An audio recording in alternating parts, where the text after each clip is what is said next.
Happening now on Grid Tonight. One of the top teams in European open wheel racing is joining IndyCar in 2025. Can PREMA also become a top team in America? Brodie Kostecki, remember that guy? He's making a shock Supercars return with Erebus Motorsport. Can he pick up right where he left off in 2023 and compete for wins?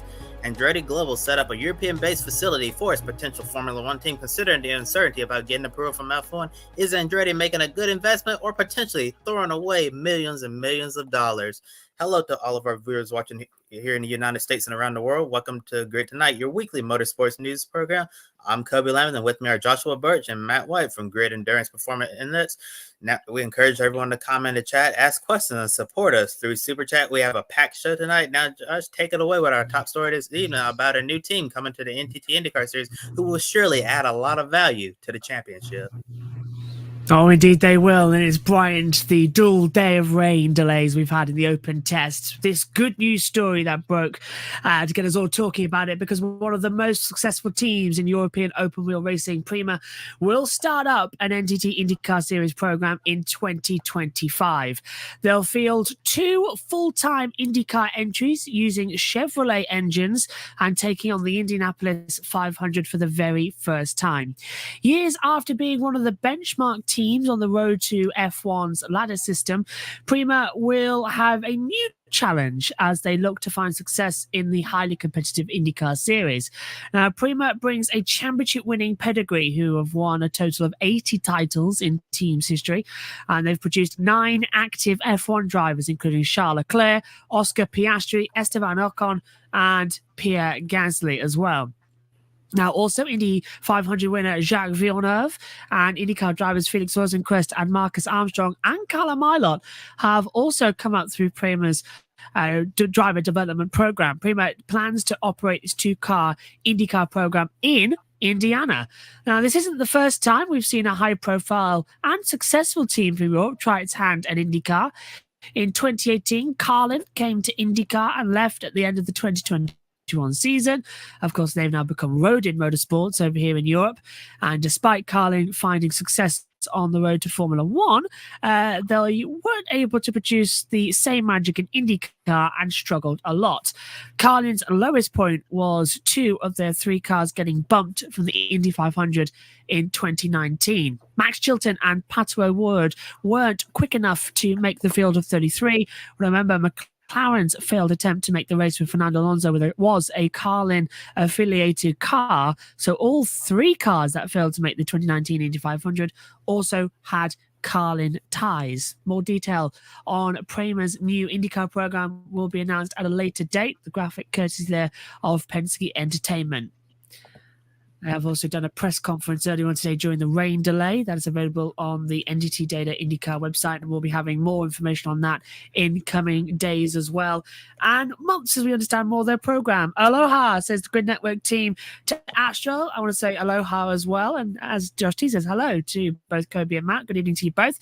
And Kobe, starting with you, how big of a deal is it for IndyCar to have a powerhouse team like PREMA joining the series? And should Carlin's story serve as a cautionary tale? Before I answer the question, Josh, going to go through some of the comments here. Astro Police says, interesting that PREMA is joining now, right as they're transitioning to hybrid power. And yeah, they're supposed to go to the new hybrid engine in IndyCar after the Indianapolis 500, but we haven't heard anything more on that. So I'm sure, as the weeks go on, we'll probably hear an official word, whether that's still the case or they're just going to wait till next season. But if it was me, I'll probably wait till next season to start fresh, to give it even more months of development. And Just Games 95 said, evening to you as well.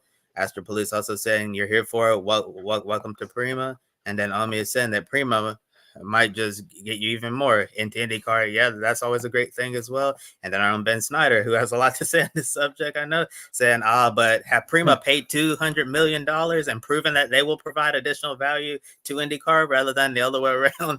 Have they? Yeah, Ben, we're gonna touch on that story more than once. He's gone early on that. And you're going to wait till subject 3 of the night for that to come up. Yep, Ben, stay tuned, because we're going to talk a little bit about Andretti later in tonight's show. And Joe Samniego says, you forgot about Carlin and IndyCar. Good point. And Josh, answering your question now, I think it's a massive deal for the IndyCar to get a team like PREMA coming in. PREMA is well known internationally as one of the best developmental teams on the road to F1. And I'm saying not just on the road to F1, just in motorsports in general. So many high profile drivers have worked with PREMA. Josh already said that 9 current Formula One drivers went through PREMA program, and some current IndyCar drivers have also been in PREMA as well. So PREMA really knows how to spot and develop talent. One of the best driver development programs that you can get if you're trying to get into Formula One, and for them to decide to move over to the NTT IndyCar Series and further expand their program, I think that's massive to get a team like PREMA. This isn't just a small startup team that's just coming in. This is a motorsports powerhouse who wants to come over here and prove that they can be successful in IndyCar as well. And Josh, the point you brought up about Carlin, I think that's really good. Remember when Carlin first came to IndyCar, lots of people were excited about it. Carlin has been very successful on the road to F1, and we can see them do the exact same thing in IndyCar. But besides the pole that Connor Daly got in that number 59 car at Iowa, we really haven't seen, we didn't really see Carlin, have the same results. So that pole at Iowa with Connor Daly is probably, the highlight of Carlin's time in the NTT IndyCar Series. But I do think PREMA, they're a top-notch organization that they're going to do their homework, get all the right people in the right places, and they're going to make sure that they don't end up like Carlin Racing and end up not meeting the expectations that we expected them in IndyCar.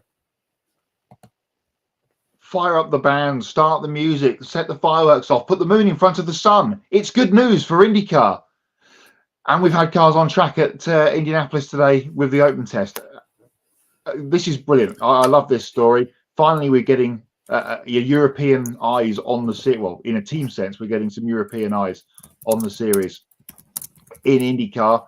And if you have followed in any shape or form the single-seater ladder in Europe, you would know about PREMA. As you mentioned, Josh, they've had plenty of current and past or people that have come into Formula One and gone out the other side again through their doors. They're currently running rookie sensation of the year so far in Formula One, Ollie Bearman, and prospective rookie of the year in future in Formula One potentially, Nico Kimi Antonelli in F2 this year.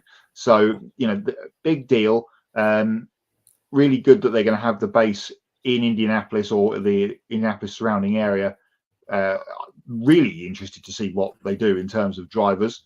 They've said they're going to have, an IndyCar veteran to team up with a young gun, maybe whether they come from the Indy Next ladder or from F2, F3, and have found nowhere to go.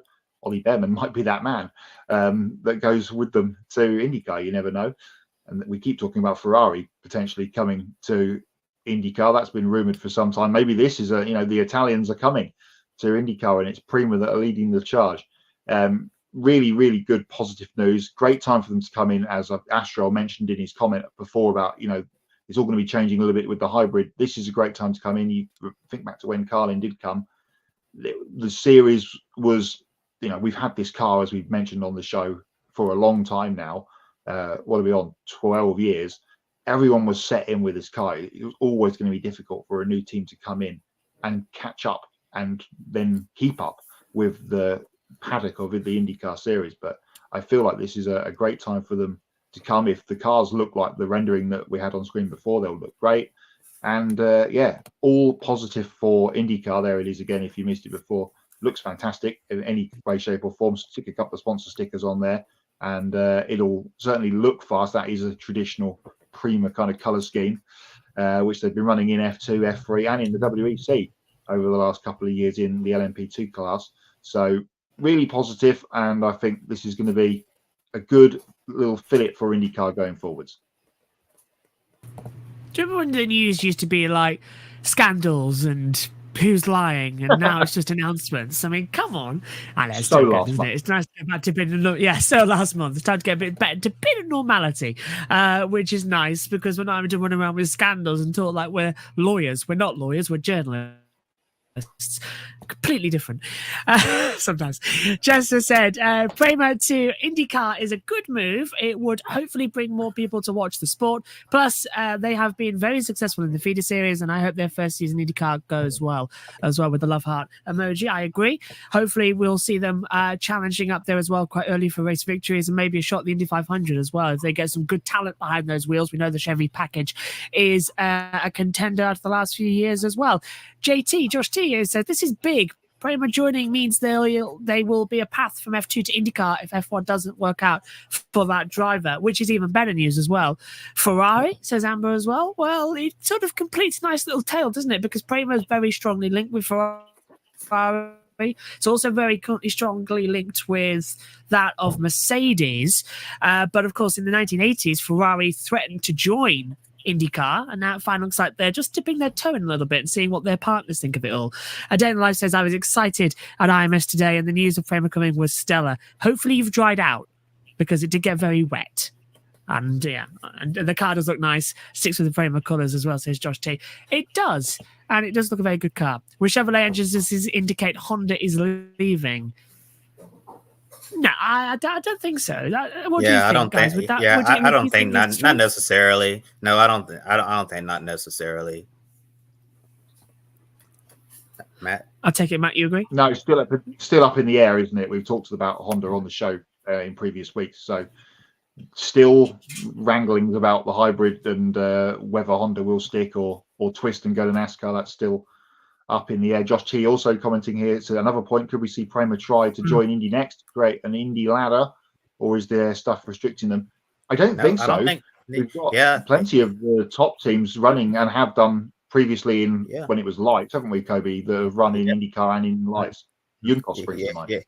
Yeah. And I'm thinking with that, the more the merrier, right? It would take some pressure off of HMD, from feeling like almost like 2/3 of the field. And I know that's very expensive for them. So if we're able to have more teams come into Indy next, HMD wouldn't have to, carry the large truckload of cars in the series, and also Andretti Global as well. That's basically the entire series, minus some of the smaller teams that we have. So I think if PREMA decided to start up a ladder system on the road to Indy, that would be great as well. Give more drivers opportunities.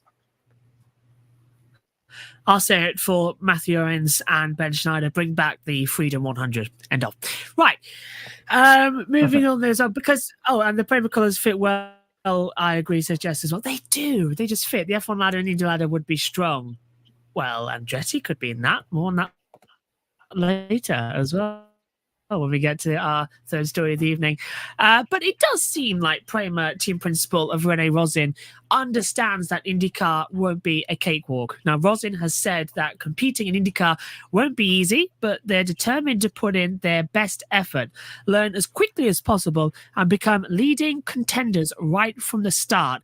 Adding that PREMA has tremendous respect for IndyCar, its unique challenges, sensational history, and look forward to being a part of it. Now, according to Marshall Pruitt from Bracer.com, PREMA is planning to sign an experienced IndyCar driver to take up one of their seats, and the second driver will be a young driver from the road to F1.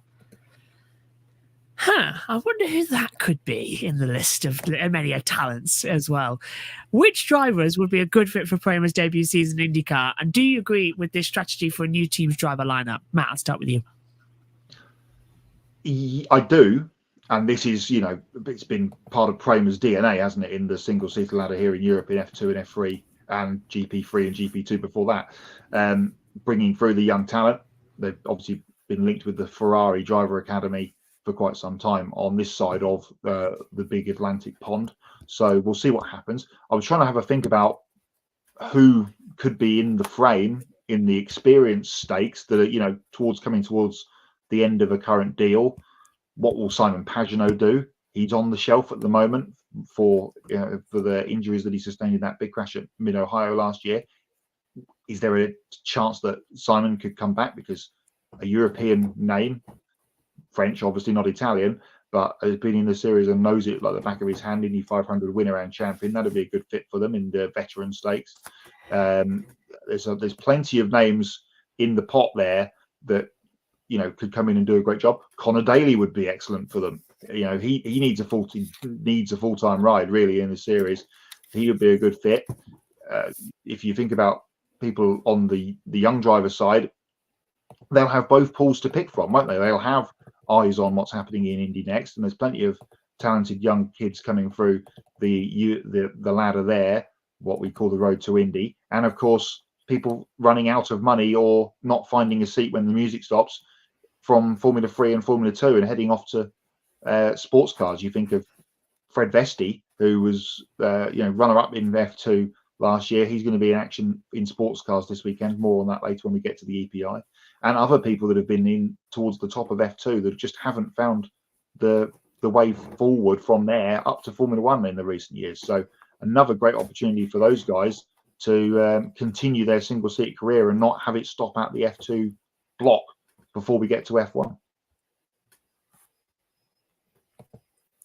Yeah, Matt, you brought up some great names there as well. I didn't even think about Connor Daly and Simon Pagenaud before you mentioned it, but yeah, we still haven't heard anything on Simon Pagenaud's condition. Hopefully he's doing well. Hopefully we'll see him at the racetrack at some point this year and get an update on his health. That would be really sad if Simon's racing career is over because of that crash at Meadow High, but we're going to hope for the best for him. And if he's fit and able to return to racing at some point in the future and still has the desire to race in IndyCar, I think he certainly would be at the top of any team's list if they're trying to enter IndyCar. Like you said, Matt, Pagenaud knows the series, really, really well, and I think PREMA would really benefit from his experience if he gets to call in Connor Daly as well.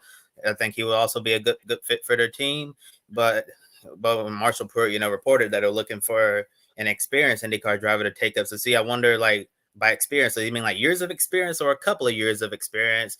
And then the second driver from the road to F1 didn't really specify if it's a driver who's a current PREMA driver on the road to F1 or someone who they previously worked with in the past. But we know one thing is not going to be Ollie Behrman and it's not going to be Andrea Kimi Antonelli because they're destined for Formula 1. I would be very surprised if either one of those drivers ended up in an IndyCar seat. But I was thinking about one driver who's trying to get back in IndyCar full-time next year would be a good fit, and he's previously raced with PREMA. I think Callum Ilott would be a good fit for PREMA. He could fall under the young driver category, or he could also fall under experience as well, since has a couple of seasons of IndyCar racing under his belt. I think he would be a really good choice as well. And some other drivers who have flirted with IndyCar in the past, who past PREMA drivers like Robert Schwartzman. I believe he tested a Ganassi IndyCar a season ago or 2 seasons ago, don't remember exactly when. And then Mick Schumacher, we've heard his name in the rumor mill as well about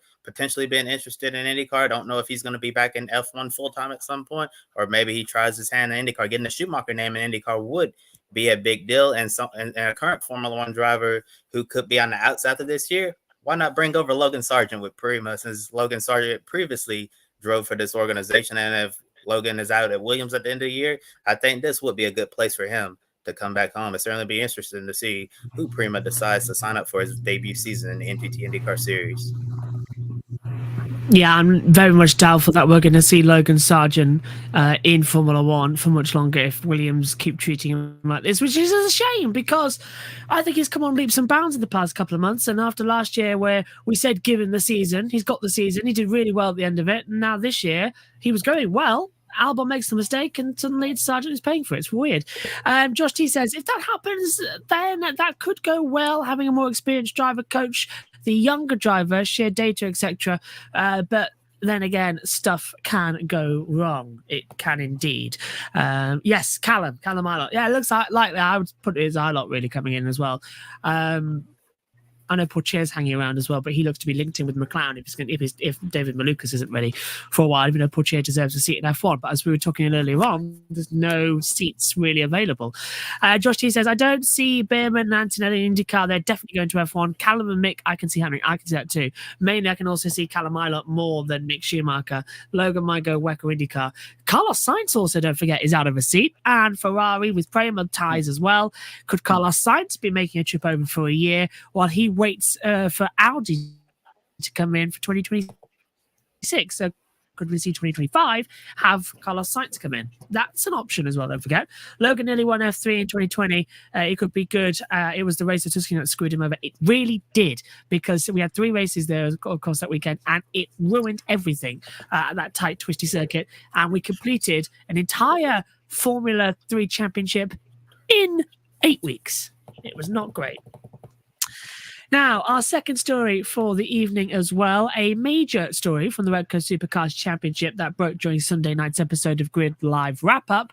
The 2023 Supercars champion, Brodie Kostecki, will return to racing with Erebus Motorsport. And now this is a shocking twist to a story with many turns, as it seems that the two sides were destined for a divorce. They're back together again now and getting ready for the next race weekend in New Zealand. In order to prepare for his supercar return, Kostecki participated in a test day at Winton. Now, Kostecki said he needed some time away to prioritize his health, but he is looking forward to being back behind the wheel again. After missing 2 race weekends and 6 races, Kostecki won't be able to defend his championship, but he'll still be able to give Erebus an indication of where their 2024 program is at. Now, Todd Hazelwood and Jack LeBrock are 9th and 12th in the points respectively. In the team standings, Erebus currently sits in 5th behind 888, Grove, Team 18 and Matt Stern Racing. Now, last year, Kostecki and then teammate Will Brown had one of the best cars in the field, winning the team's championship. After all the turmoil happening over the off-season, Erebus hasn't fired off in 2024 and on a strong note, and seems to have taken a step back in speed. The photo courtesy there of Supercars. Kobe, starting with you on this one. How unexpected is this reunion between Kostecki and Erebus? Also, do you expect Brodie to be competitive and fight for wins as soon as he gets back? Yeah, Josh, like you were saying, this news broke in the middle of our Grid Live wrap-up show on Sunday night when we were recapping the weekend's races, and this was something that was, very, very shocking. Didn't expect it at all, because it really seemed like, it was inevitable that Erebus and Kostecki were going to split up, and then all of a sudden, Brodie is back. I'm like, are you serious? And then I had to check the date and see April Fool's Day has already passed, and here we are. Brodie's going to be back for Erebus.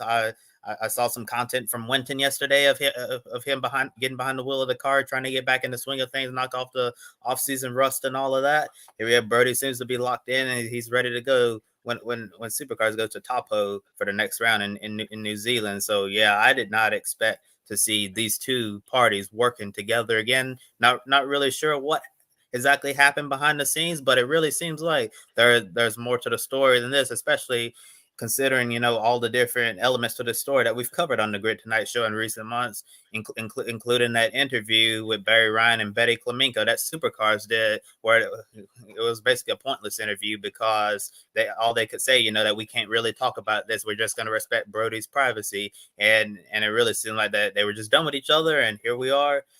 They're going to be racing together again. So I don't really know what to make of this situation, but I have a feeling that this story is still far from over, and we're probably going to continue to cover this story in the weeks and months ahead on Grid Tonight. And the second question you asked, I think it's going to be interesting to see how Brodie's going to be able to do. And like I've said in previous shows, no disrespect to Todd Hazelwood, who did a good job filling in for Brodie and Jack LeBrock, but they're not a Brodie Kostecki. Brodie Kostecki is, a top 5 driver, top 3 driver in the Repco Supercars Championship, and he can definitely get the most out of his equipment. So far, Hazelwood and LeBrock, it really seemed like Erebus is down on speed compared to last year, but I say, put a Brodie Kostecki behind the wheel of that car and wait a while, set up a few races and see where the speed is at. And if Brodie's not doing much better than what Hazelwood and LeBrock have been able to do, then we can say, yeah, Erebus have taken a step back over the offseason. But if Brodie comes in and he's, fighting for wins and at the top of the timesheets, then you can say, that Brodie is the real deal, and he may be able to turn around a season for Erebus that hasn't exactly got off on the right foot. One of the biggest messes in the history of the V8 Supercars or Supercars Championship. What an absolute mess this story has been from the very beginning. So it breaks that Kostecki won't be, starting the season, which we obviously now know. As Josh mentioned, he's not been at the first 2 rounds at Bathurst and at the Grand Prix. Able to defend his championship because of missing those races. He starts at New Zealand next week on 0 points. He's not going to be able to defend his championship. He'll go out and win races, potentially gets on some podiums, bring that team back up to the level that they were at last year. but there is so much more to this story that we may never hear about or will do down the road. There was the health thing to start off with. Then we were told it wasn't a health thing. Then it was a mental health thing. And we was told it wasn't a mental health thing. Then recently it's been a health thing again. On Friday of last week, there was no news. Nothing was happening. Suddenly by Monday morning, Australian time, boom, he's back. We've made up and we've had a couple. And to the analogy of the divorce between the two, it looks like they're just going to have to stick together for the kids' sake and get through the end of Brodie's contract at the end of the season. He does not want to be there. The team potentially don't want him there. There's more to this story, which we'll get to in the second part of this segment in a moment. But it is an absolute mess. And it was good to see him back at Winton yesterday, having a run in the car. Of course, if you think back to Adelaide last year, he won the championship. They had Shaw and Partners on the car, Coca-Cola on the car, gone. For a health thing? Really? They've lost their managing director. Erebus have. She left, Shannon, and she's gone to work for Coca-Cola. That was also announced this week. Coca-Cola Australia. So there is a lot of stuff that has happened and we'll never ever hear about that behind the scenes. First of all, it is great for the champion to be back. They need this, Supercars. We've talked about it before as part of the story. McLaughlin gone. Whincup retired. Van Gisbergen gone. Cam Waters maybe looking at the exit door. More on him later.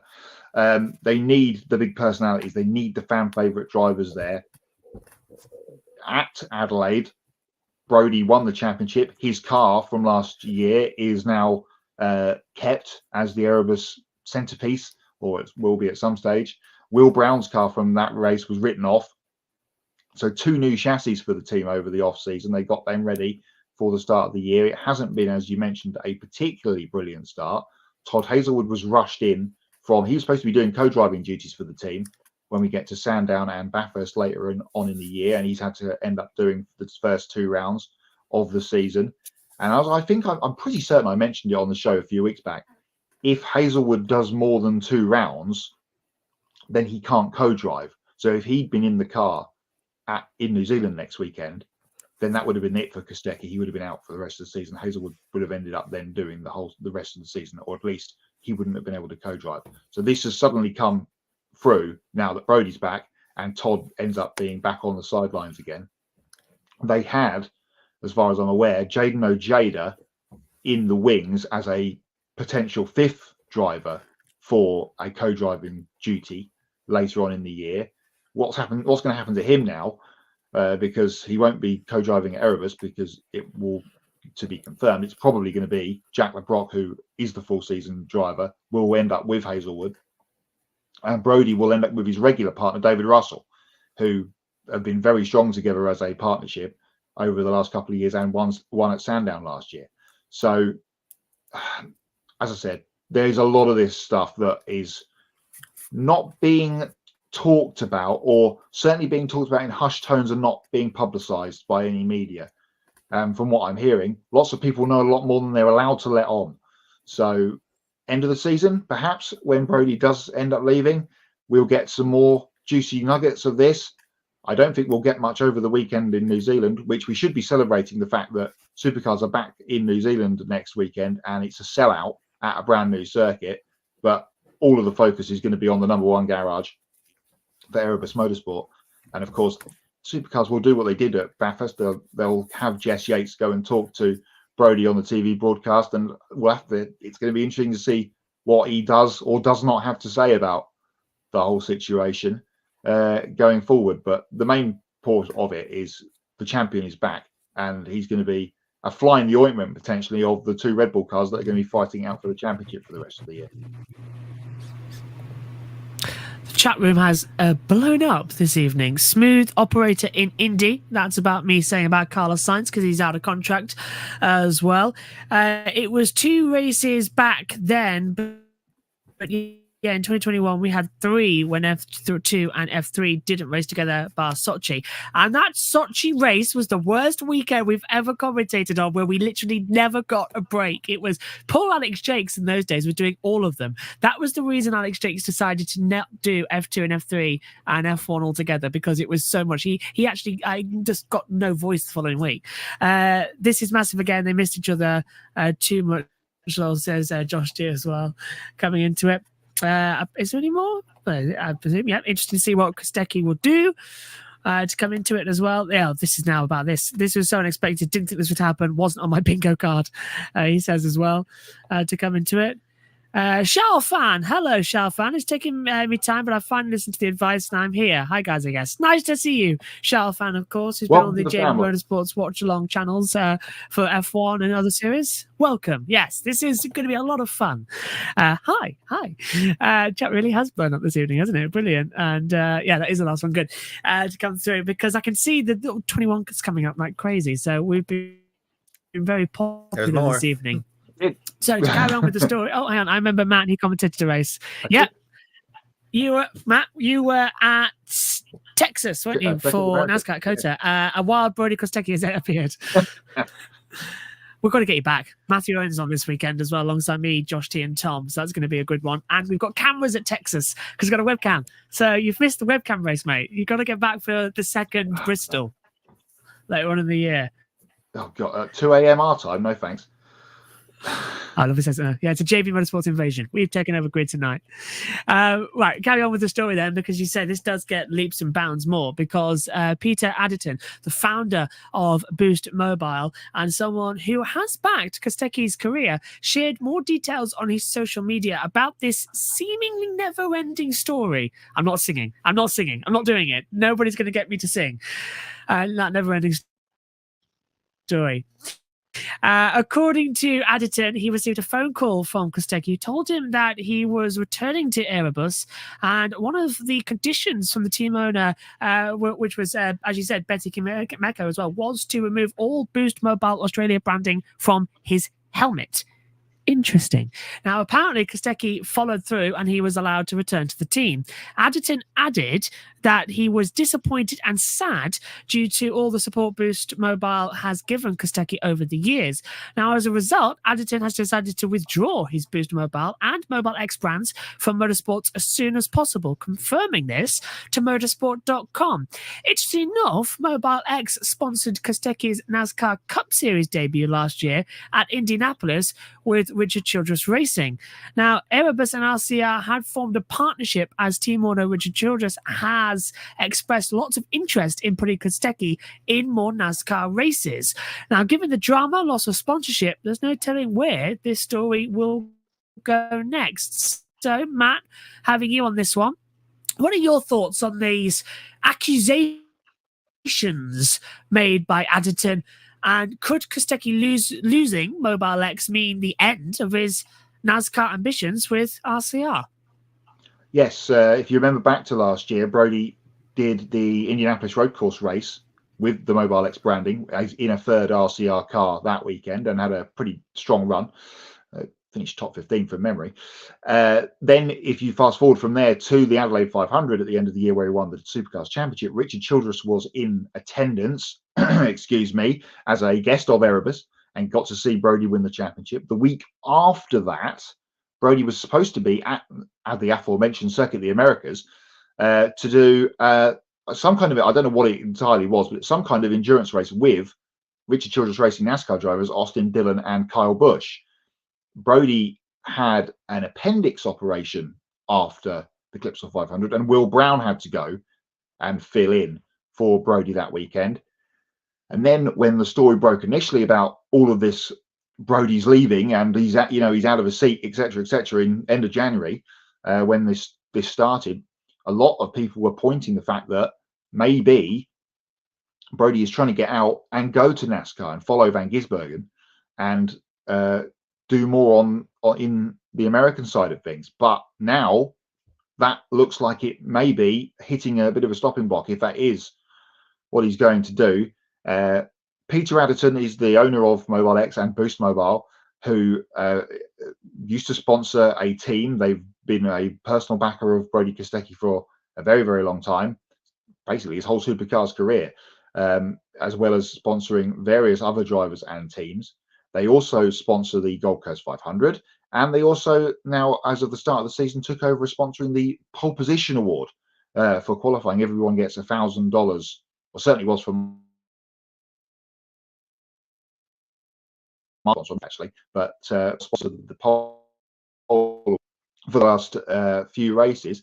That's been conflicting because other people have got telecommunications personal sponsors as well. So that's a whole other story. And now Adderton has decided to pull the plug, it sounds like, on all motorsport activities going forward. And basically, he said on a post on Facebook, the quicker we can get out, the better. So we might not have a sponsor for the Gold Coast 500 in October. We may not have anyone giving out the check for qualifying pole positions for the rest of the season.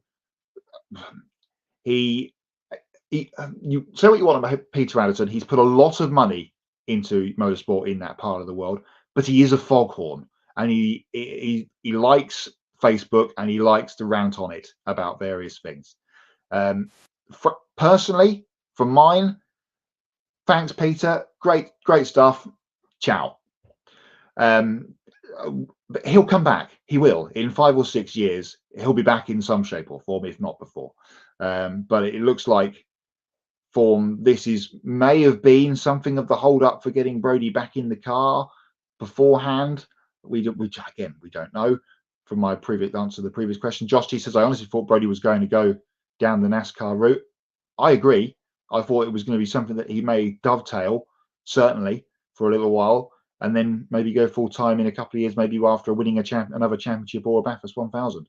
But that may or may not happen now. Depends what the Childress Erebus link up continues to be, and if he still does want to come over and do some more cup races, if they can get other sponsors behind him, because if that can be worked out, then it will continue.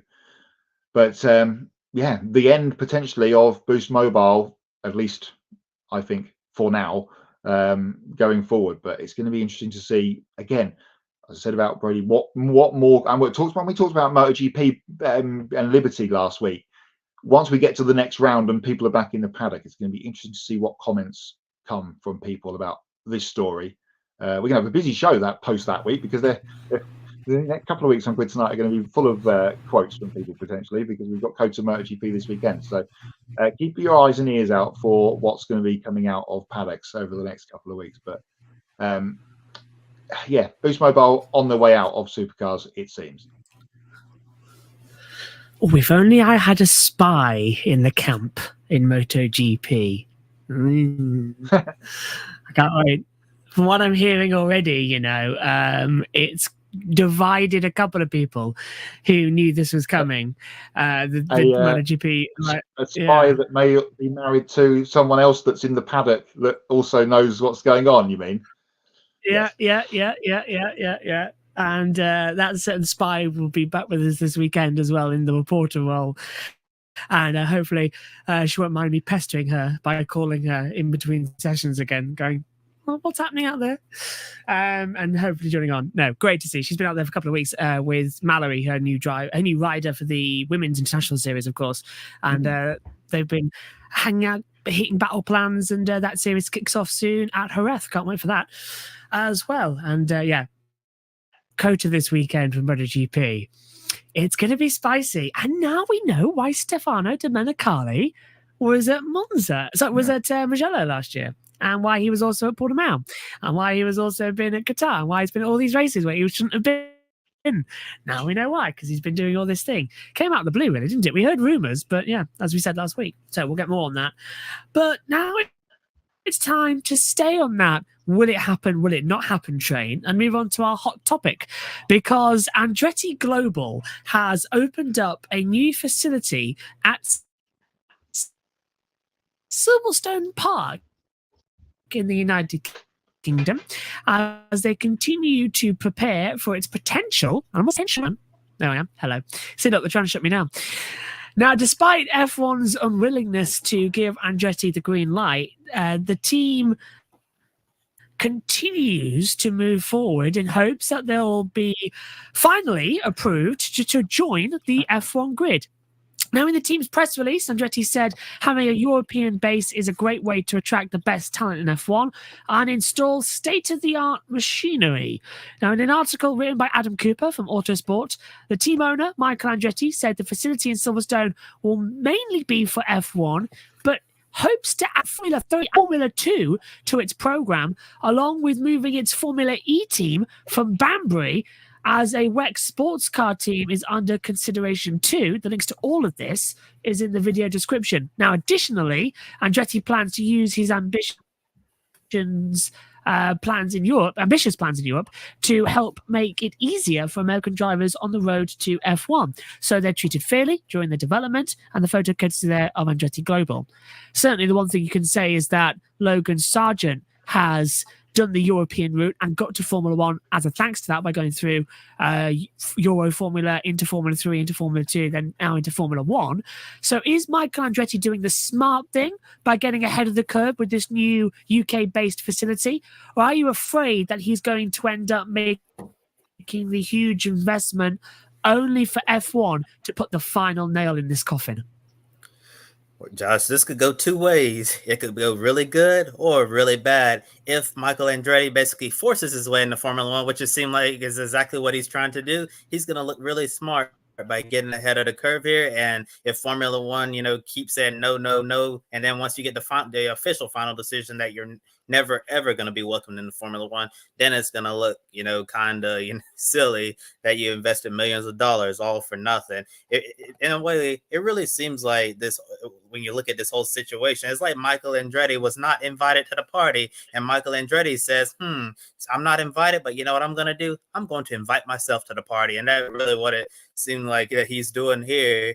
And to show how committed he is to Formula One, to set up this nice looking European base like this at Silverstone, it shows that he truly wants to be here. And I think as he continues to build this program with Andretti Global Cadillac to try to get into Formula One, it's going to be very hard for Formula One to, very hard. I know they've already said no before, but Michael, he's still pushing. I think he's going to fight until the very end, regardless of how hard it is. Formula One could tell him no a second time, a third time, a fourth time. And I think Michael Andretti is going to continue to keep trying to get into Formula One. And I still don't understand why the F1 teams think Andretti will not add value to the sport. Bringing a new Formula 3 team and Formula 2 team along with the new Formula 1 team to the sport, I think that's a great thing. I know some of the teams may not be happy because it means it will mean like less cut of the pie for them, but still, I believe that the Andretti brand would bring a lot of value to Formula One, just like the PREMA brand is going to bring a lot of value to IndyCar. But yeah, Michael Andretti is really pushing hard. This is exactly what he wants to do. He's committed to his vision. He's determined to get into Formula One, hell or high water. He is going to get there one way or another, and he's not going to accept all of these Formula One teams telling him no. He's basically going to try to force his way in. And I guess the question is, will he be able to do that?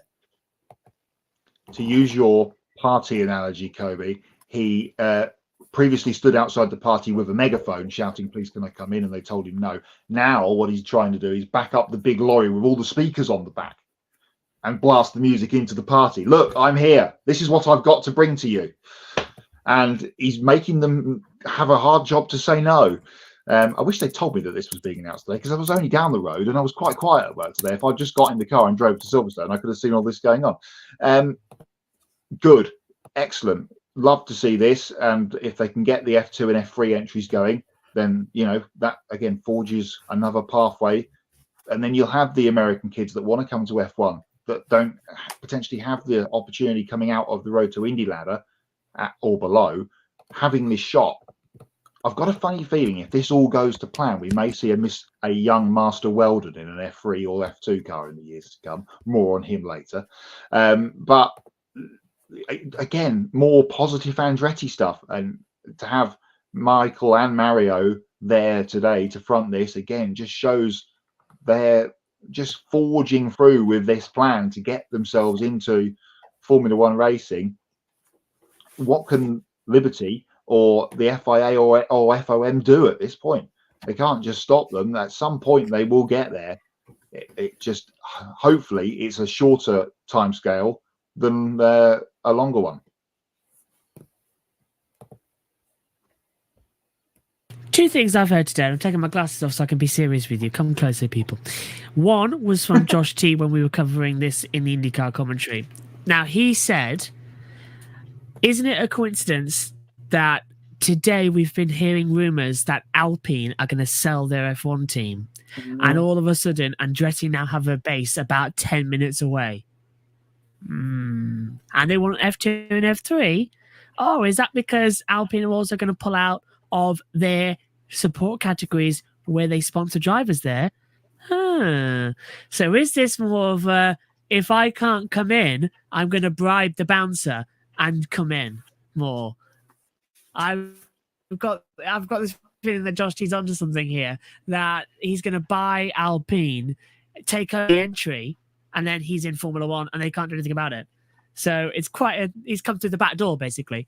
They'll buy Alpine, create driver academy in F3 and F2, hopefully. Yep. See, this is what he said on the open test coverage today. Second thing I heard, which I think Josh T's got it right. Look, that facility may help with Formula E maybe as well if what happens with the London E-Prix is true. Yeah, because the London E-Prix, Kobe, stop me if you're saying this later. I am. I want to make sure if you're not about Formula E in London. You are, Matt. Okay. All right. I won't talk about it. We'll save that for later. But yeah. All right. I just didn't want to step on any toes in the script. And I know there's a bit of a lag here. So, okay. I won't say that. But here's the other thing I heard today is that this is all fake.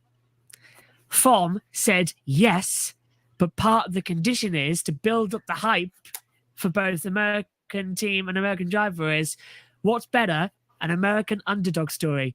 FOM lie and say, no, you can't come in. You're in, but you're in 27. Don't tell anyone. You're in. Just pretend for a while. So that's why you're seeing all this coming through to drum up publicity until finally they say, fine, you can come in. But in reality, they've said yes, and that's why all the developments are going on. So I don't know which one to believe. It's a very F1 thing to do and say, yeah, you're in, but let's pretend and let's be evil and get all this around. So what do you think? I like the Alpine. I saw the Alpine story this morning as well. And remember when the no was given, the day after we had the bombshell of Lewis Hamilton movie. Just to move the story along, forget that. Oh, sorry, I just almost knocked everything off the side of the couch here. Forget that. We're going to talk about this now. Now we've got the Alpine thing going on, and what a terrible start to the season they've had. And you know, this more likely. We talked about it potentially. You know, well, he'll buy Gene out at Haas. If it's going to be one or the other, I think it's more likely to be Renault Alpine than Haas at this stage. I like Josh T's and train of thought there, and I think it all lines up quite nicely, frankly. Yeah, definitely. I think that will work out best for Andretti if they're able to, buy into F1 with Alpine, because if they buy in like that, like, hey, you don't need an 11th team. We can just become the new 10th team, and then we're already on the grid and we don't have to worry, by jumping through all these hoops and all of that. And then there will be nothing that Formula One can do, and Andretti will be there, and they'll be here to stay for quite a long time. And now I'm going to catch up on some more comments in the chat before we move on. Ben Snyder, as you see right there on the screen, says their work continues at pace, and got Charles fans saying also Formula E are planning on changing the London E-Prix to Silverstone, aren't they? That's a question for you, Josh. Yeah, I've just caught up with the lag. Yes, Formula E planning to move from London to Silverstone, but as I'm sure Mark might talk about that later as well, Silverstone is likely, but not the full circuit. But London was never permanent at the XL Centre. That was always a temporary solution after they got kicked out of Battersea. Yeah, and Astro Police says all or nothing for Andretti.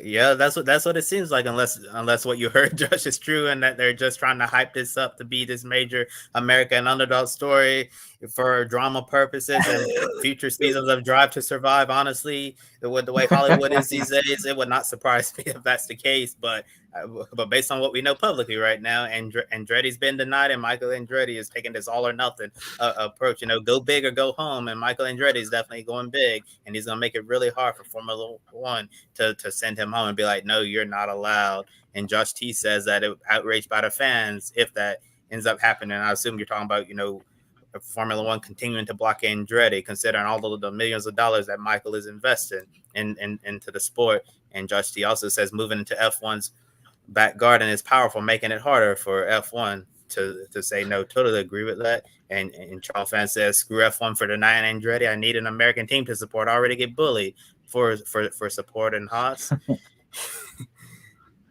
and then another comment here from Charles Fan saying, so will there be 33 F3 cars, or will a team make room because Alpine don't have a team? They just sponsor drivers in teams like ours. What do you guys think of that? I think if the right amount of money came along, there'll be a couple of teams in Formula 3 that will go, yes, please, we'll take the cash, and give Michael the entry. Another point to that Andretti building at Silverstone. Guess who's literally a stone's throw across the road? Oh, yes, Aston Martin, another Formula 1 team. Hello, we're here. We're not going away too quickly. With the new factory that's about to be open for AM. It was Aston who denied. It was Aston who denied them as well. That's the funny thing as well. And it's like, okay, get involved there. There is a bit of lag, so sorry about that, everyone. Yeah, and as for Blue says, that's a nice thought, Josh. And Josh T says, it's serious when the glasses are off. Yeah, and then Josh T also has a Mercedes not far away as well. Yeah, that's true. And Red Bull, the carbon fiber triangle. All within a stone's throw of each other. It's great living in this part of the world sometimes. What's Josh got now? He's got something else serious. Hold on. Live shots of Michael Andretti just peeping over. Yeah, live over from Andretti, just peeping over the curtain. Just making sure that everything's okay. Just spying on all the teams and making sure that they know they're there. This is literally the same tactic that Bernie did when he wanted to get Formula One in the 80s. Talking about Bernie beforehand when we came on air. Oh, honestly. Have we caught up with the chat? Play out. Yeah, we've caught up with the chat. It's been a busy chat tonight, so I want to thank everybody for sticking around for nearly an hour. It's been a fun night of talking about motorsports, all these different stories, from PREMA joining IndyCar, adding value to IndyCar, to Andretti trying to go to Formula One and add value to Formula One, and then the Brodie Kostecki saga that continues to go on and on and on. And next, we're going to keep it more simple because we're going to head over to Matt for the latest in the Grid EPI update. Thank you, Josh. Let's add some more value to the show with the Grid EPI update for week 2 of the Grid Endurance Performance Index. I've got plenty to tell you from a very busy weekend as I stand my phone up so I can see it all clearly. We'll start at the Nürburgring, where the first 2 races of the Nürburgring Landstrecke Series happened at the weekend, Saturday and Sunday, 2 4-hour races. On Saturday, Nico Menzel and Joel Eriksson, too many Joshes in the room tonight. Joel Eriksson getting the victory overall. The Pro-Am race was won by Dennis Fetzer, Hubert Haupt and Ralph Aron. They also backed that up by winning the Sunday Pro-Am race. The Pro race was won by Lawrence Van Voor, a 4-hour race that was won by 0.042 of a second. More on that when we get to Hots and Knots. If you haven't seen the video, go check it out online. Also at the weekend in Europe, we had the first round of the Endurance Cup for the GT World Challenge Europe at Paul Ricard. Win for BMW, Max Hess, Augusto Farfus and Daniel Harper winning overall and in the Pro category. In gold, it was Paul Evard, Jill Magnus and Jim Pla. Silver Cup was won by Colin Cressani, Dan Pidge and Tarnat, I will butcher his name and I apologise, Sarnif Turakal. And in the Bronze Cup, Nicolo Rossi, Nicolo Shiro and Davide Fuminelli were the winners. At Sonoma at the weekend, we had the first 2 races for the USA version of GT World Challenge. Both races won by Adam Adelson and Elliot Skier. Let's have a look at the updated point standings then for week 2, where Lawrence Van Voor continues to lead. He had a second, along with that win at the weekend at the Nürburgring, with Kevin Estre as his teammate in the car for Manthey EMA. So Estre jumps into 3rd position ahead of Saturday's winner, the Swede Joel Eriksson. James Collado slipping from 3rd to 5th this week. Jordan Pepper jumps in as well. Plenty of shuffling going on, and Elliott Skier there in 10th position after his double victory at Sonoma at the weekend. This weekend, it is just as busy. We've got all things happening. Opening rounds of the season for the European Le Mans Series there at Barcelona, Circuit de Catalunya. Super GT gets underway at Okayama, the former TT the circuit for Formula One fans of the 90s. The GT World Challenge Australia gets underway at Phillip Island with 2 races, and we've got 2 more races on the Nordschleife this weekend with the Nürburgring 24 qualifying races. So there'll be plenty of shuffling in terms of points in the top 10, which you can see on screen. And there is the top 50, as if by magic. So that is how we stand through week 2. We are 17 races down of 151 that score for the Grid Endurance Performance Index in 2024. Much more shuffling of points to go. And at this early stage, when the averages do take a hit, when people have either a win or a non-score, there is plenty of things that can happen. And as I said, plenty of races coming up this weekend. Let's turn it back to Kobe now for more of this week's headlines. Thanks, Matt. Time for some more motorsports news from around the world. The NASCAR Xfinity Series regular Austin Hill will run select Cup races this year. The Richard Childress racing driver will make his first Cup Series start of 2024. This weekend at Texas Motor Speedway, he'll drive the number 33 Chevrolet for Richard Childress Racing. With sponsorship from United Rentals, Hill said racing the next-gen car at a 1.5 mile track will be a new challenge for him, but he's looking forward to it. The Xfinity regular will enter a total of 4 Cup races in the 3rd RCR entry. The other 3 races will be announced at a later date. With David Malukas still recovering from surgery on his left wrist, Callum Ilott will continue to fill in for him at Arrow McLaren. Ilott is driving the number 6 Chevrolet this week at the IMS Open Test today and tomorrow alongside Pato O'Ward, Alexander Rossi, and NASCAR Cup Series champion Kyle Larson. Unfortunately, Malukas won't be ready to compete in next weekend's IndyCar race at Long Beach as he continues to recover from his injury and surgery. However, Ilott won't be racing for the team either at Long Beach because he's competing in the 6 Hours of Imola World Endurance Championship race instead that weekend. But one name that's been tossed around as a potential replacement is 2023 Formula 2 champion Teo Pourchaire. And once we get the official word, you'll hear about it right here on Grid Network. And now some Indianapolis 500 news.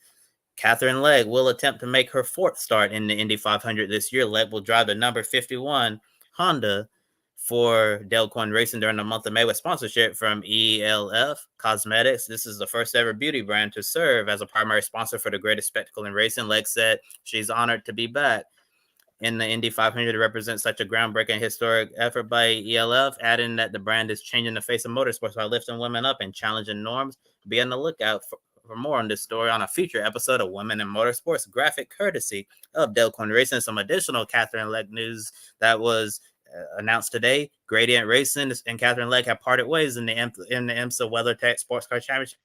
Stephen McAleer is going to be taking her place alongside Shanna Monk. So as of right now, this is basically the only racing program that Catherine Legg has at the moment, since she and her IMSA GTD team have parted ways. And now we're going to end our segment with 2 sad stories. Yesterday, the European Le Mans Series put out a statement regarding an incident that occurred at Circuit de Barcelona, Catalunya. On the season opening weekend for the ELMS, something terrible happened in the Michelin Le Mans Cup paddock. According to the official statement from the series during the morning setup, Gerhard Frundorfer, the team manager of Proton Huber Competition's GT3 program, was involved in a fatal accident with his team truck. Medical staff at the track attended to his injuries, but unfortunately, Frundorfer passed away. Proton released a statement acknowledging his passing and extended their deepest condolences to his family during this extremely difficult time, and also has some sad news from the NASCAR world. Bob Labonte, the father of Hall of Famers Bobby and Terry Labonte, also passed away. Years ago, Bob moved his family from Texas to North Carolina, so his sons Bobby and Terry will be better positioned to chase their career as NASCAR drivers. During his time in NASCAR, Bob was a 2-time championship winning car owner and crew chief in the NASCAR Xfinity Series. And in a statement, Bobby Labonte said, "This week, Terry and I lost our dad. Many of you who knew him around the garage, you know he was larger than life. To us, he was our dad and also a crew chief, a mentor, our biggest fan, our motivation at times, and our hero. He and our mom dedicated their lives to our racing careers and to our family. We are deeply saddened by the loss of our dad, although we know he is in a far better place. We thank everyone for their support during this difficult time." The photo and graphic courtesy in this section of Proton Competition. And Bobby body, and may their memories be a blessing. And now I'm going to turn over to Matt for pick a winner. Thank you, Kobe. Yes, rest in peace, Gerard, and indeed rest in peace, Bob Labonte. Pick a winner back for this weekend, as always, where we have a change of lead, where Matt B has jumped ahead of Ben Schneider at the top of the standings there. Me and Kobe joined together on 7 points, so the members of the show getting up towards the top. Josh, where are you? Down 15th place there, only on 3 points, unfortunately. Yeah, sorry to bring that up, but plenty of points still to score. 150 something, I think it is, much like the EPI, where we've got 150 races with 150 pick a winner points to score, so plenty of time to get yourself on the leaderboard and get up towards the top of it.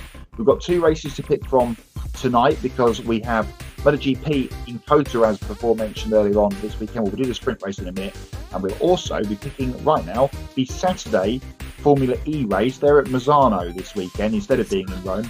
They're at the circuit Marco Simoncelli. Yeah, Misano in Rimini.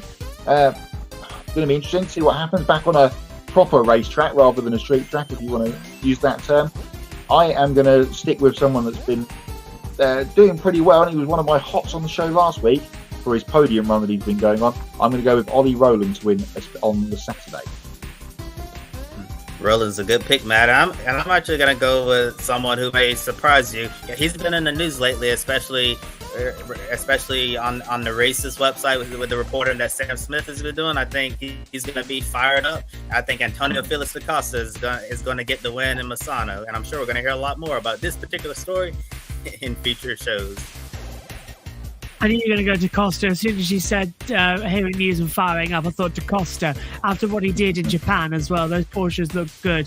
However, I'm going to go on a bit of a limb, and I'm going to say that we're going to see something a little bit back to normality at the front. And I'm going to go with Pascal Wehrlein to get the win on the Saturday. I think Porsche have got a good understanding of how the engine management works. It's going to be another peloton style race, and if he hits the front, he won't be blocked. So I'm going to go with Wehrlein. But race 2, anyone? Yes, I am. Hello. So race 2 could be anybody's guess because we could have a tack charge. We still don't know. We're 2 days away from the race, and we don't know if we have a tack charge or not for the first time. So Sunday's race could be anybody's guess. Yeah, make sure you get your picks in on social media and use the hashtag pick a winner for both Formula E races, of course. At the weekend, it is a double header at Misano, much like it is always a double header for MotoGP, with a Grand Prix on Sunday and a sprint race on Saturday at the Circuit of the Americas. There surely can be only one pick at the Circuit of the Americas. Marc Marquez for me. I think I'll say Marc Marquez for the Grand Prix itself, but for the spread, give me Pecco Bagnaia. Okay, that lag was bad there when you said by now. You cut to me. Right, okay, I'm going to go with Marc Marquez for both. So I'm making it now. He's a Kota. The bike he likes. It was great last time out. Come on, it's Mark. Certainly is. He'll be going strongly at one of his favourite tracks and one of the circuits that he's gone extremely well at in the past. So Formula E double at Misano, MotoGP Sprint and Grand Prix, and of course NASCAR, which touches also down in Texas. Don't forget there was all that furore a couple of years ago because we couldn't have a Formula 1 race on at the same time as the Cup race in the playoffs at NASCAR. Seems to be okay for MotoGP. So NASCAR Texas, MotoGP Texas, and Formula E Misano. You pick a winner races this weekend. Get your picks in, get your name on that leaderboard. We'll update it on the show next week and pick for another massive weekend of races the weekend after. Time now for Hots and Nots, which we've trailed a couple of times in things we want to talk about in the Hots and Nots segment. I've not got many Hots, unfortunately, but I'll let you lead off with Hots, Josh. I've not got that many in the weekend. I haven't. It was a bit quiet, wasn't it? Really, across it. It was a quite good weekend. I mean, I think a hot has to be sort of Formula One in Japan because, for once, there was no tire problems. There was no real issues with conditions. We had an interesting race because of strategy, and it was good. I loved it, even through qualifying. Where in qualifying there was like thousandths of a second like separating them. The race, at least every dry tire was used at one point during the race. That's unheard of. For everyone to be running soft, medium, or hard, those three were always in use at the same time, which has never happened before. I think we've had every tyre used in a Grand Prix, including into some wets, back in Hockenheim one year when Gasly put on the wets for some godforsaken reason. That was the year that Lewis crashed and came in the pits, wasn't it? Yes, it was, yeah.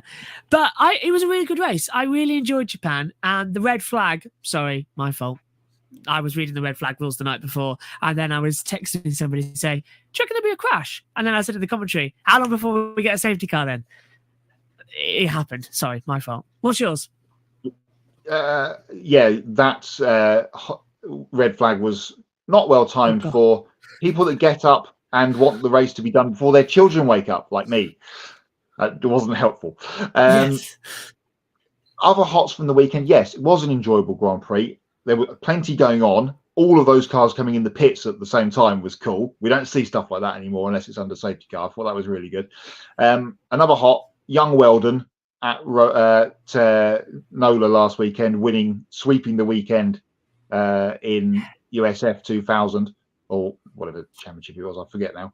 I haven't written it down. We talked about him a couple of weeks ago. I've already mentioned it that he's going to be in an Andretti car in F3 in a few years if that all comes to pass.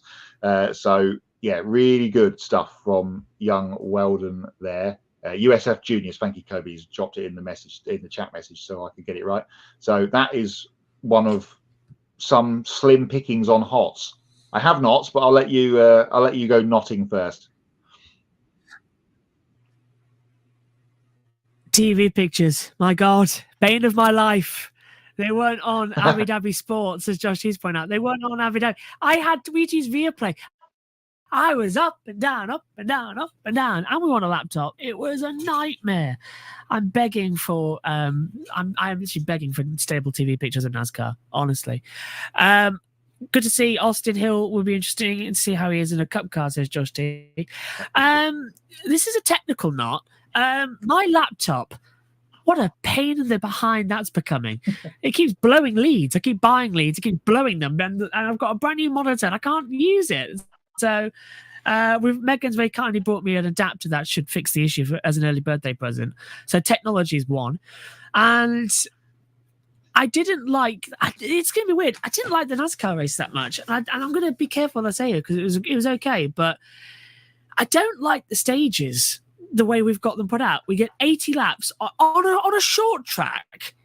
You get 80 laps in stage one, which was about 25 minutes of running. We ran green. No pit stops, nothing. Boring. Stage two, it's scheduled for 100 laps, but we spend 20 of those behind the safety car before the stage starts. And then we have, again, 80, where no one's going to come into the pit lane. So the first two stages are useless.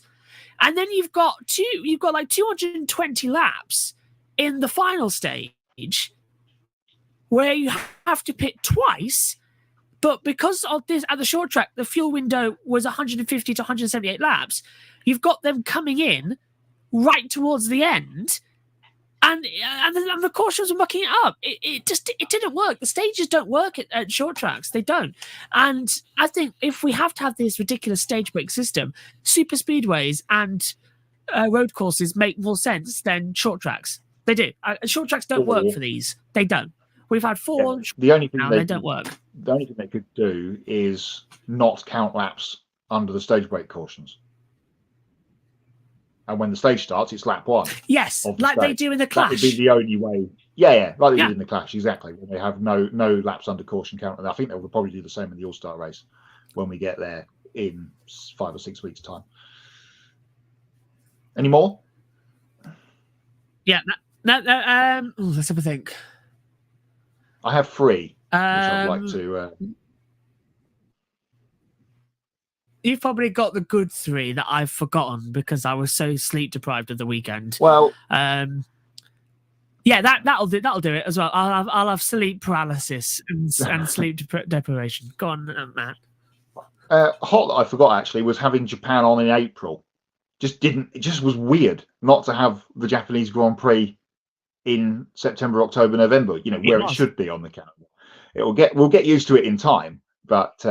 It was really weird. My 3 knots, 2 of them are F1 related, but I'll start with the one that isn't, which was, as mentioned in the EPI update, the end of the second race of the NLS at the weekend, where Jordan Pepper, bless him, was trying to get to the start-finish line after the clock ticked to 0 so that he didn't have to do another lap, and in slowing down at the end was pipped by the onrushing Lawrence Van Voor by 0.042 of a second.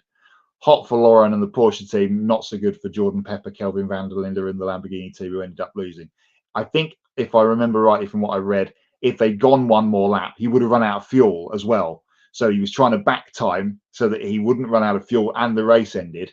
And Van Voor pipped him, and in turn keeps his grid EPI lead. 2 F1 related knots from the weekend. Daniel Ricciardo, what is going on with Danny Rick? He doesn't do free practice 1 because they chucked Iwasa in the car for one of their rookie sessions, which, again, great Japanese driver at the Japanese Grand Prix. It's fair enough, but let's put him behind the 8 ball immediately.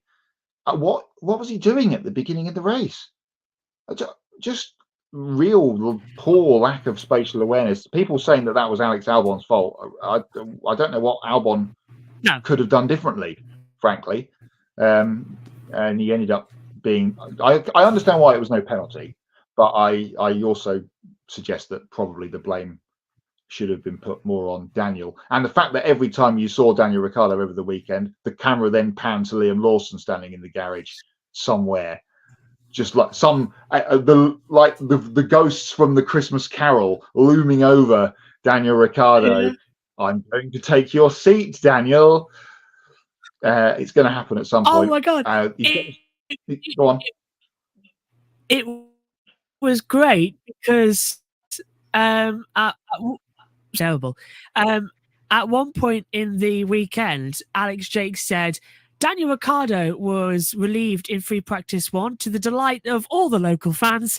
I was like, "Whoa, you don't have to be that harsh," because of course Iwasa went in. I was like, "Wow." My other knot.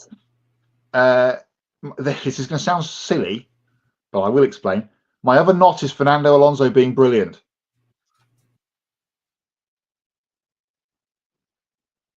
Right. Oh, it was the best drive of my career. I came 6th. I'm so bored of Fernando Alonso talking himself up to the top of Mount Fuji every time he does something relatively okay. It's just, yes, Fernando, you are brilliant. Congratulations to you. But you still came 40 seconds. It still came in 40 seconds behind the leader. It's like he's going nuts, isn't it? He was barely seen on television all day.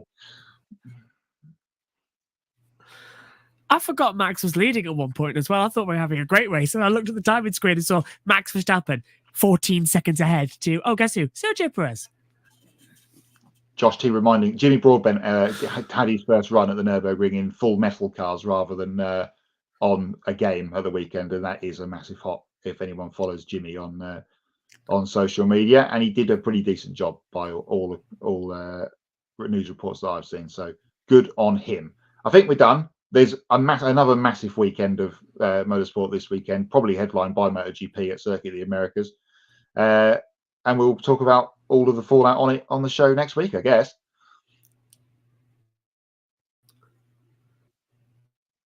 Josh is frozen on my screen, so I'm just going to make sure that he's still there. I'm here. You're there. You have frozen in video form, but we can still hear you. Oh, you're back. Sorry about the lag tonight, everyone. We're not sure what's going on. This lag is terrible. Yeah. Let's go home. Okay. Take us out. I'm going to end this show. Yeah. Yeah, good idea. Yeah, let's go home. Yeah, because this is really weird because Matt was still talking on my screen as well. We've got really serious lag. Just to explain, here in the UK right now, we have got some storms going on, which is high wind, which could be affecting both mine and Matt's signal. I'm not sure what it's like for Kobe over there in the States, so I apologize for the lag tonight as well. So taking a look at our upcoming schedule, Saturday we've got Grid Live pre-race, that's at noon Eastern. Sunday Grid Live wrap-up is 90 minutes after the NASCAR Cup Series race at Texas, and Monday Grid Live Encore is recapping the truck and Xfinity races at Texas. And Kobe says as well that his lag is bad too, and Josh T, the final part of Josh Shannessy is slowly leaving. Oh, JT, we'd gone when we were in that rain delay earlier on today. IndyCar, little tip for you. We knew it was raining. We knew the light was going. Just tell us that you're not going to restart. Don't leave us around for half of last year's Indy 5. That's what my channel was broadcasting. We got to lap 132 of last year's race before you decided that was enough. So come on, do better. It was over 2 hours. Okay, yeah. So please do subscribe to our YouTube channel. And we must thank you as well for helping us reach 1,000 subscribers. Now we are on the road to 2,000. You can hit the bell icon to get notifications for when we go on air. And you can follow all of us social media platforms and visit gridranking.com. You can take 5 minutes to invest in the Grid Network through Patreon. You can join Colin, Mark, Tishelle, Robin, David, and Matthew, who invest each month in the Grid Network. And we do encourage you to join these fine folks who keep us on the air. And once we hit $500 per month, we can start sending our team to the track to cover more races and continue expanding our coverage. The link to all of that is in the video description. I myself will be at Donington Park next Tuesday for the British Touring Car Championship season launch. I'll be filming a little bit of a segment that we can air on the Grid Tonight show as well, and hopefully in the pre-shows that we do for the Grid live pre-race shows ahead of the new season as well. So check out for a video that will be on the channel soon about Donington Park soon if you're into the touring cars, and you should be, because the touring cars this year is free to view on TikTok across the world. So if you're in there in America and you love your stock car racing, British Touring Cars, best in the business. You'll love it. I want to promote it. It's such a great series as well.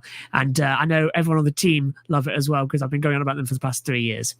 And of course, if you want to do a one-time donation, you can click on the Buy Me a Coffee link. You can get your name on the board and invest as much as you want. And you can consider buying a specific on-air personality a cup of coffee, and they will thank you on the air. You can also support us by donating during our live streams through Super Chat as well. So for Kobe Lambeth and Matt White from Grid Endurance Performance Index, I'm Joshua Birch. Thank you very much for watching. Thank you for commenting tonight. Been a great one. We'll see you next time. Good night.